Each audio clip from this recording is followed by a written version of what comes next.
You know, Chris has already got to the point where he's fought a heavyweight championship fight, title fight.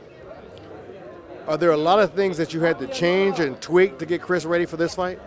Well, we didn't have a whole lot of time to change a whole lot of stuff. The most important thing that we worked on was his balance. You know, because Chris' balance is terrible balance. You know, and when he first came down to Houston, I told him, I said, we have to work on your balance. That's the number one thing. I said, when you fought Tomas, I say, and when I watched film of you, you know, I knew we was going to be able to get around you because your balance was just so bad. So I said, we have to correct that.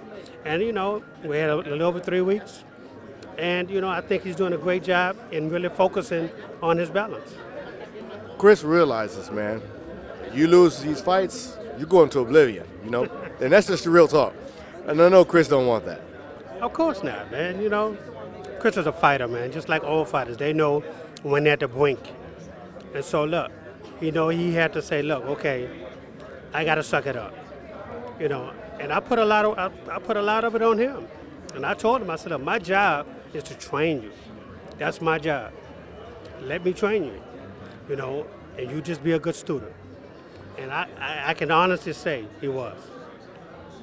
You know, it's one thing, Ronnie, to train somebody, but to teach heart, that's something that you didn't have to teach. Oh, without a doubt, he had the heart, you know, and, you know, I've always known that. You know, he knows that. Now we just, you know, add a little bit more of his skills to it. You know, look, Chris, when I first saw Chris for the very first time, years ago, he was a combination puncher. Now, I see one punch. He want to hit you with one punch and knock you out. You know, everybody, some guys that I work against, the elite fighters, that's not going to work. So you have to get back to doing what got you there in the first place. Using your good jab, good long jab, throwing combinations. You're already strong. You know how to punch, and you know how to knock people out.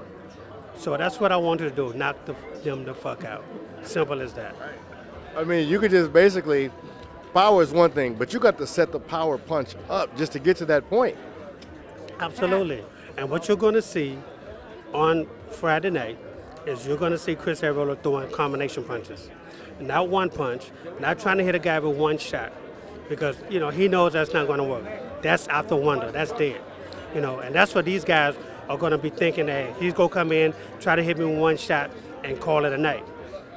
They're going to be in for a huge, huge surprise. This is Chris's championship. I mean, that says a lot, like we said. You don't lose this fight, you're going down fast. I mean, that's just how the boxing game goes. There's no mercy for the weak. So Chris knows that, too, coming into this fight. Well, you know, you have to hit, you know, when I talk to people, I talk to you straight. I talk to you straight up. Look, this is it. You know, this is do or die. You know, and I'm not trying to put extra pressure on him. He did that to himself. You know, I'm just telling you the truth. Now you got to train like this is it. And you know what? He didn't miss not one day of training. Okay, he missed one day of conditioning, but he made it up that evening. You know, he did double on this stuff, and so actually he didn't miss anything. He came to work. He came to work.